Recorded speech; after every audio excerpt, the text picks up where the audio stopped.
Good evening, and welcome to the inaugural episode of Unoffensive White Guy, reading out loud with a pipe.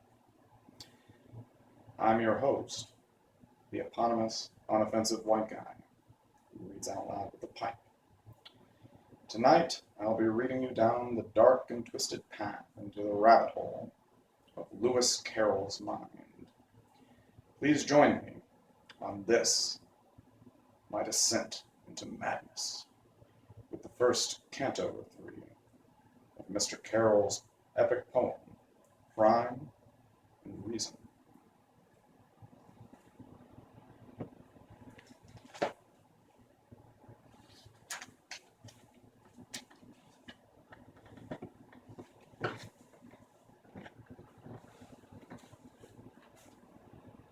Phantasmagoria, Canto 1, The Trysting. One winter night, at 9:30, cold, tired, and cross and muddy, I had come home too late to dine, and supper, with cigars and wine, was waiting in the study. There was a strangeness in the room, and something white and wavy was standing near me in the gloom. I took it for the carpet broom left by the careless slave. But presently the thing began to shiver and to sneeze, on which I said, "Come, come, my man, that's a most inconsiderate plan. Less noise there, if you please." "I've caught a cold," the thing replies, "out there upon the landing." I turned to look in some surprise, and there before my very eyes a little ghost was standing. He trembled when he caught my eye, and got behind a chair. "How came you here?" I said, "and why? I never saw a thing so shy. Come out, don't shiver there." He said, "I'd gladly tell you how, and also tell you why. But," here he gave a little bow, "you're in so bad a temper now, you'd think it all a lie.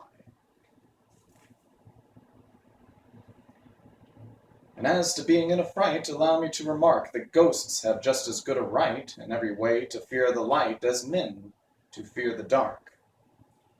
"No plea," said I, "can well excuse such cowardice in you, for ghosts can visit when they choose, whereas we humans cannot refuse to grant the interview."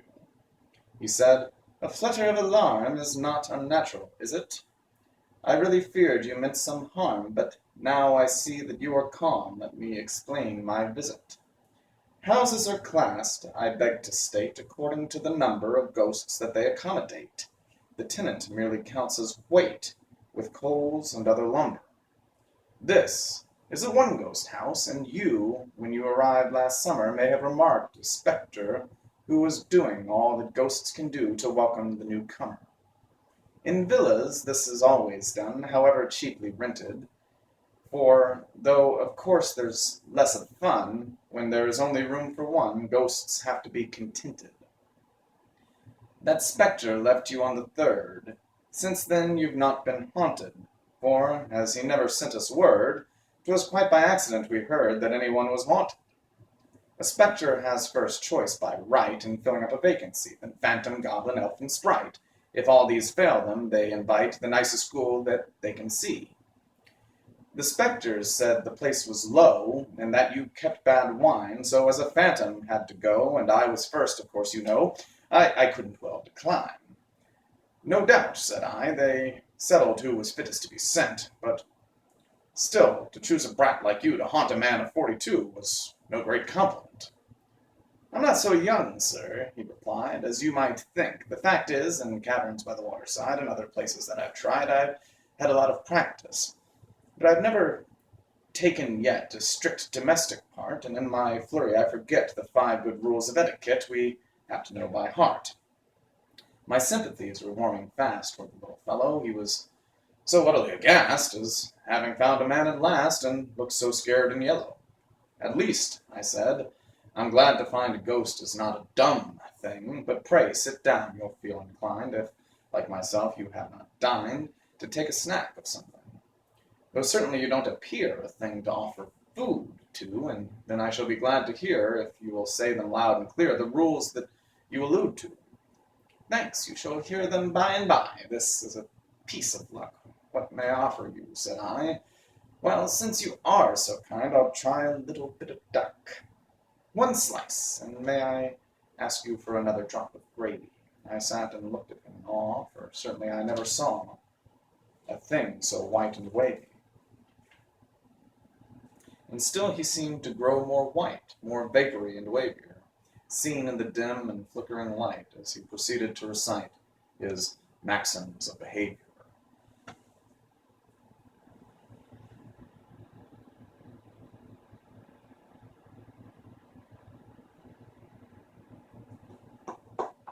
We move now to the second canto, his 5 rules. Light first, but don't suppose, he said, I'm setting you a riddle.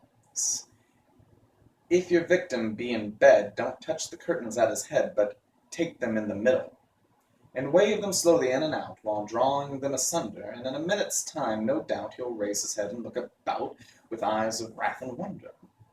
And here you must, on no pretense, make the first observation. Wait for the victim to commence. No ghost of any common sense begins a conversation. If he should say, "How came you here?" the way that you began, sir, in such a case your course is clear. On the bat's back, my little dear, is the appropriate answer. If, after this, he says no more, you'd best perhaps curtail your exertions, go and shake the door, and then, if he begins to snore, you'll know the thing's a failure.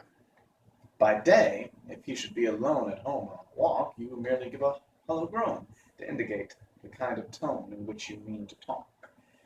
But if you find him with his friends, the thing is rather harder. In such a case, success depends on picking up some candle ends or butter in the larder. With this you make a kind of slide. It answers best with suet, on which you must contrive to glide and swing yourself from side to side. One soon learns how to do it. The second tells us what is right in ceremonious calls. First burn a blue or crimson light, a thing I quite forgot tonight, then scratch the door or walls. I said, "You'll visit here no more. If you attempt the guy, I'll have no bonfires on my floor, and as for scratching at the door, I'd like to see you try." The third was written to protect the interests of the victim, and tells us, as I recollect, to treat him with a grave respect and not to contradict him. "That's plain," said I, "as tear and shut to any comprehension. I only wish some ghosts I've met would not so constantly forget the maxim that you mention." "Perhaps," he said, "you first transgress the laws of hospitality. All ghosts instinctively detest the man that fails to treat his guests with proper cordiality. If you address a ghost as thing, or strike him with a hatchet, he is permitted by the king to drop all formal parleying, and then you're sure to catch it. The fourth prohibits trespassing where other ghosts are quartered, and those convicted of the thing, unless when pardoned by the king, must instantly be slaughtered. That simply means be cut up small. Ghosts soon unite anew. The process scarcely hurts at all, not more than when you're what you call cut up by a review. The fifth is one you may prefer that I should quote entire. The king must be addressed as sir, this from a simple courtier, as all the laws require. But should you wish to do the thing with out-and-out politeness, accost him as my goblin king, and always use in answering the phrase your royal whiteness. I'm getting rather hoarse, I fear, after so much reciting, so if you don't object, my dear, we'll try a glass of bitter beer. I think it looks inviting."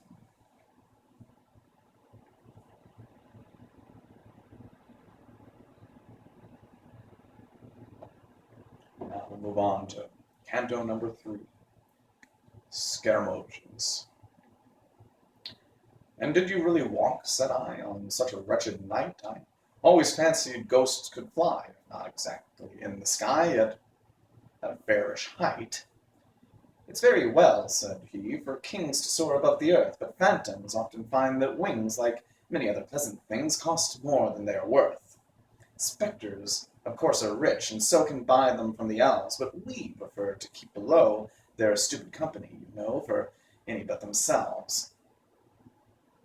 For though they claim to be exempt from pride, they treat a phantom as something quite beneath contempt, just as no turkey ever dreamt of noticing a bantam. They seem too proud," said I, "to go to houses such as mine. Pray, how did they contrive to know so quickly that the place was low, and that I kept bad wine?" Inspector Cobbold came to see you, the little ghost began. Here I broke in. Inspector who? Inspecting ghosts is something new. Explain yourself, my man. His name is Kobold, said my guest, one of the spectre order. You'll very often see him dressed in a yellow gown, a crimson vest, and a nightcap with a border. He tried the Brocken business first, but got a sort of chill, so came to England to be nursed, and here it took the form of thirst, which he complains of still. Port wine, he says, when rich and sound, warms his old bones like nectar, and as the inns where it is found are his especial hunting ground, we call him the Inspector. I bore it, I bore it like a man, this agonizing witticism, and nothing could be sweeter than my temper till the ghost began some most provoking criticism. Cooks need not be indulged in waste, yet still you'd better teach them dishes should have some sort of taste. Pray, why are all the cruets placed where nobody can reach them? That man of yours will never earn his living as a wager. Is that queer thing supposed to burn? It's far too dismal a concern to call a moderator. The duck was tender, but the peas were very much too old. And just remember, if you please, the next time you have toasted cheese, don't let them send it cold. You'd find the bread improved, I think, by getting better flour, and have you anything to drink that looks a little less like ink, and isn't quite so sour. Then peering round with curious eyes, he mutters, "Goodness gracious!" and so went on to criticize, "Your room's an inconvenient size, it's neither snug nor spacious. That narrow window, I expect, serves but to let the dust in, but please," I said, "to recollect was fashioned by an architect who pinned his faith on Ruskin." "I don't care who he was, sir, or on whom he pinned his faith, constructed by whatever law, so poor a job I never saw, as I'm a living wraith. A remarkable cigar. How much are they a dozen?" I growled. "No matter what they are, you're getting as familiar as if you were my cousin. Now that's the thing I will not stand, and so I tell you flat." "Aha," said he, "we're getting grand," taking a bottle in his hand. "I'll soon arrange for that." And here he took a careful aim, and gaily cried, "Here goes." I tried to dodge it as it came, but somehow caught it all the same, exactly on my nose. And I remember nothing more that I can clearly fix, till I was sitting on the floor, repeating 2 and 5 are 4, but 5 and 2 are 6. What really passed I never learned or guessed. I only know that when at last my sense returned, the lamp neglected dimly burned, the fire was getting low. Through driving mists I seemed to see a thing that smirked and smiled, and found that he was giving me a lesson in biography, as if I were a child. Moving on now to Canto 4, is Neuriture. Oh, when I was a little ghost, a merry time had we, each seated on his favorite post. We chumped and chawed the buttered toast they gave us for our tea. "That story is in print," I cried. "Don't say it's not, because it's known as well as Bradshaw's Guide," the ghost uneasily replied. He hardly thought it was. "It's not in nursery rhymes, and yet I almost think it is. 3 little ghostesses were set on postesses, you know, and ate their buttered toastesses. I have the book, so if you doubt it," I turned to search the shelf. "Don't stir," he cried. "We'll do without it. I now remember all about it. I wrote the thing myself. It came out in a monthly, or at least my agent said it did. Some literary swell who saw it thought it seemed adapted for the magazine he edited. My father was a brownie, sir. My mother was a fairy. The notion had occurred to her the children would be happier if they were taught to vary. The notion soon became a craze, and when it once began, she brought us all out in different ways. One was a pixie, 2 were fays, another was a banshee. The fetch and kelpie went to school and gave a lot of trouble. Next came a poltergeist and a ghoul, and then 2 trolls which broke the rule, a goblin and a double. If that's a snuff box on the shelf," he added with a yawn, "I'll take a pinch." Next came an elf, and then a phantom, then that's myself, and last a leprechaun. One day some spectres chanced to call, dressed in the usual white. I stood and watched them in the hall, and couldn't make them out at all. They seemed so strange a sight. I wondered what on earth they were. They looked all head and sack. But my mother told me not to stare, and then she twitched me by the hair and punched me on the back. Since then, I've often wished that I had been a spectre born. But what's the use? He'd sigh. They're the ghost nobility, and look on us with scorn. My phantom life was soon begun when I was barely 6. I went out with an older one, and just at first I thought it fun and learned a lot of tricks. I've haunted dungeons, castles, towers, wherever I was sent. I've often sat and howled for hours, drenched to the skin with driving showers upon the battlement. It's quite old-fashioned now to groan when you begin to speak. This is the newest thing in tone, and here it chilled me to the bone. He gave an awful squeak. Perhaps, he added, to your ear that sounds an easy thing. Try it yourself, my little dear. It took me something like a year with constant practicing. And when you've learned to squeak, my man, and caught the double sob, you're pretty much where you began. Just try and gibber if you can. That's something like a job. I've tried it, and can only say I'm sure you couldn't do it, even if you practice night and day, unless you have a turn that way, a natural ingenuity. Shakespeare, I think it is, who treats of ghosts in days of old, who gibbered in the Roman streets, dressed, if you recollect, in sheets. They must have found it cold.